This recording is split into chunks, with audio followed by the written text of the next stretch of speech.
Best gift పేరెంట్స్‌కైనా, ఇటు మనకి విద్యను నేర్పించిన గురువులకైనా మనం ఇవ్వగలిగేది అదే. లైఫ్‌లో సెటిల్ అయ్యి ఓ మంచి పొజిషన్‌లో ఉంటే అంతకు మించి ఎవ్వరు ఏమి కోరుకోరు.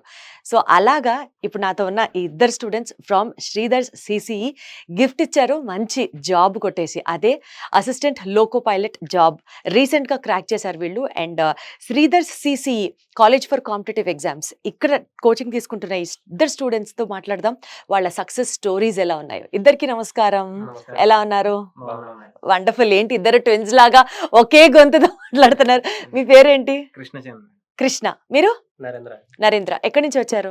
బాపట్ల జిల్లా. మీరు? తెనాలి దగ్గర. సో మీరు కూడా ఇద్దరు ఒకే రూమ్ లో ఉండి చదువుకున్నారా? లేదు.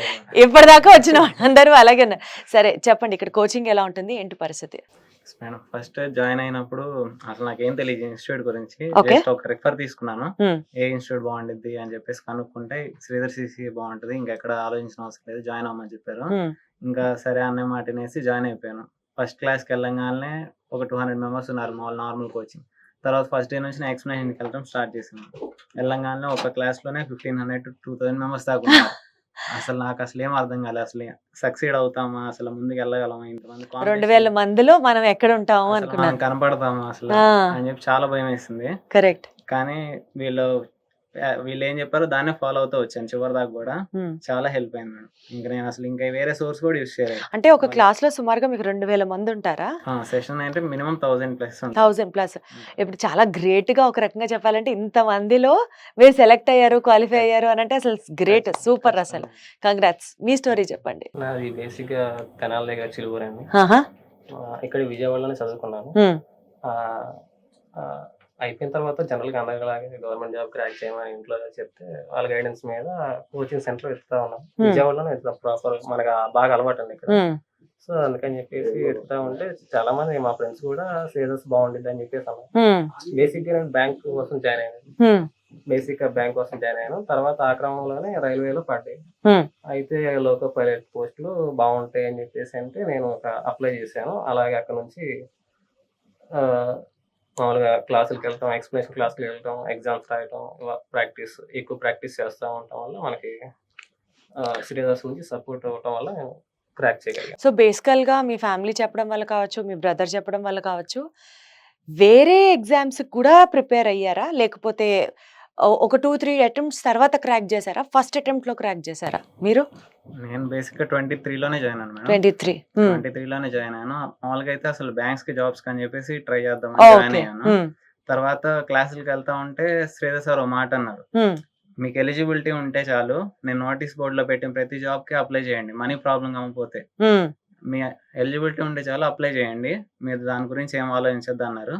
అలాగే అప్లై చేశాను నేను. నాకు ఎలిజిబిలిటీ ఉంది, బీటెక్ చదివాను నేను. ఏఎల్పికి బీటెక్ ఎలిజిబిలిటీ ఉంది. ఇంకా నేను అప్లై చేశాను సార్ చెప్పినట్టుగానే. సో నిజంగా శ్రీధర్ గారి యొక్క మాట చాలా ఇంపాక్ట్ చూపించింది మీ మీద. నైస్. అసలు మీరు ఇది ఫస్ట్ అటెంప్ట్ అండి? మీరు కూడా 2-3 అటెంప్ట్స్ చేశారా? 2019 ఒకసారి అటెంప్ట్ చేశాను మేడం, కాకపోతే ఎగ్జామ్ లో పోయింది. మళ్ళీ రీసెంట్ గా ఎందుకు ఇంత గ్యాప్ ఎందుకు తీసుకున్నారు? నేను తీసుకోలేదు మేడం, రైల్వే వాడే గ్యాప్ ఇచ్చాడు. గ్యాప్ తీసుకోలేదు సార్, వచ్చింది ఆటోమేటిక్ గా. Okay, nice. సో బేసికల్ గా శ్రీధర్స్ ఇన్స్టిట్యూట్ లో మీకు బాగా నచ్చిన కోచింగ్ థియరీ ఏంటి? ఎట్లా ఏం పాయింట్ మీకు ఎక్కువ హెల్ప్ అయింది? బాగా అంటే ఎగ్జామ్స్ అంటే ఎక్స్ప్లెనేషన్ క్లాసెస్ మేడం. ఓకే. క్లాసులు వింటానే అది వేరే లెక్క. ఇప్పుడు మనకి ఎగ్జామ్స్ రాస్తా ఉంటే ఏమైందంటే ప్రాక్టీస్ అయ్యింది. అవును. మనకి ఏఎల్పి ఫస్ట్ స్టేజ్ కూడా దాదాపు 200+ టెస్టులు పెట్టారు. టెస్టులు ప్రాక్టీస్ అయిన తర్వాత ఎవరైనా సరే కొట్టేస్తారు 90%. 0 నుంచి స్టార్ట్ అయిన వాళ్ళు కూడా దాదాపుగా ఎక్కేస్తారు. అలాంటి సపోర్ట్ మనకి శ్రీధర్స్ నుంచి ఇచ్చారు. ఓకే, మీకేం నచ్చింది ఎక్కువ ఇక్కడ? Caring and technology madam. పలానా ఒక స్టూడెంట్ డల్ ఉంటాడా లేదా ఎలా ఉంటాడా అని చెప్పేసి బేసిక్ లెవెల్ నుంచి కోచింగ్ స్టార్ట్ చేస్తారు. అది ఇప్పుడు వాడు ఇంటెలిజెంట్ అయినా కానీ వాడిని చూసి మళ్ళీ వాడి కోసం సెపరేట్ గా అలా ఏం చేయరు. ఫస్ట్ బేసిక్ నుంచి స్టార్ట్ చేసి వాడిని స్కిల్డ్ పర్సన్ లాగా చేసేంత వరకు ట్రైనింగ్ ఇస్తారు. సో బేసిక్ గా ఎవరికైనా సరే ఫండమెంటల్స్ నుంచి టీచ్ చేయడం అనేది చాలా బాగుంటుంది మీ దగ్గర అని చెప్తున్నారు. అండ్ టెక్నాలజీ అన్నారు. టెక్నాలజీ అంటే ఇప్పుడు చాలా వరకు ఇన్స్టిట్యూట్స్ ఏం చేస్తాయి అంటే వాళ్ళు పెన్ అండ్ పేపర్ ఎగ్జామ్స్ పెడుతూ ఉంటారు మేడం. మనకి అది డైరెక్ట్ గా మనం వెళ్ళి రియల్ ఎగ్జామ్ కంప్యూటర్ లో రాయాలంటే చాలా ఇబ్బంది ఉంటుంది. మౌస్ ఆపరేట్ చేయడం కానీ టైం చాలా డిఫరెన్స్ వస్తుంది. కరెక్ట్. సో ఇక్కడ ఏంటంటే మనం ఫస్ట్ ఆఫ్ ద డే నుంచి టెస్ట్ లో ఏమన్నా మోడిఫికేషన్స్ వచ్చినా కానీ ఒక 2 days గ్యాప్ లో మొత్తం అంతా same as is real exam pattern లో సెట్ చేసేసేవాళ్ళం. అద్భుతం, అద్భుతం. అసలు ఎంత అడాప్ట్ చేసుకున్నాం టెక్నాలజీని అసలు సో ఆ టెక్నాలజీని అడాప్ట్ చేసుకొని మీరు ఇంప్లిమెంట్ చేయడం అనేది మీకు చాలా హెల్ప్ అయిందంట. చాలా సో బేసికల్ గా మీరు ఇద్దరు చెప్పిన దాని ప్రకారం నాకు అర్థమైంది, యాజ్ హీ సెడ్ ఎక్స్ప్లెనేషన్ ఇక్కడ అద్భుతం and number of test exposure పెంచుతుంది స్టూడెంట్ లో, అండ్ ఆల్సో ఇక్కడ టీచింగ్ ఫండమెంటల్ లెవెల్ నుంచి వస్తుంది, అండ్ మోస్ట్ ఇంపార్టెంట్లీ టెక్నాలజీని బాగా యూజ్ చేసుకొని నిజంగా ఎగ్జామ్ రాసేటప్పుడు కూడా పెద్ద టెన్షన్ ఉండదు, ఎందుకంటే రోజు అదే రాస్తాంగా ఇక్కడ అనంత ఈజీని తీసుకొస్తారనమాట.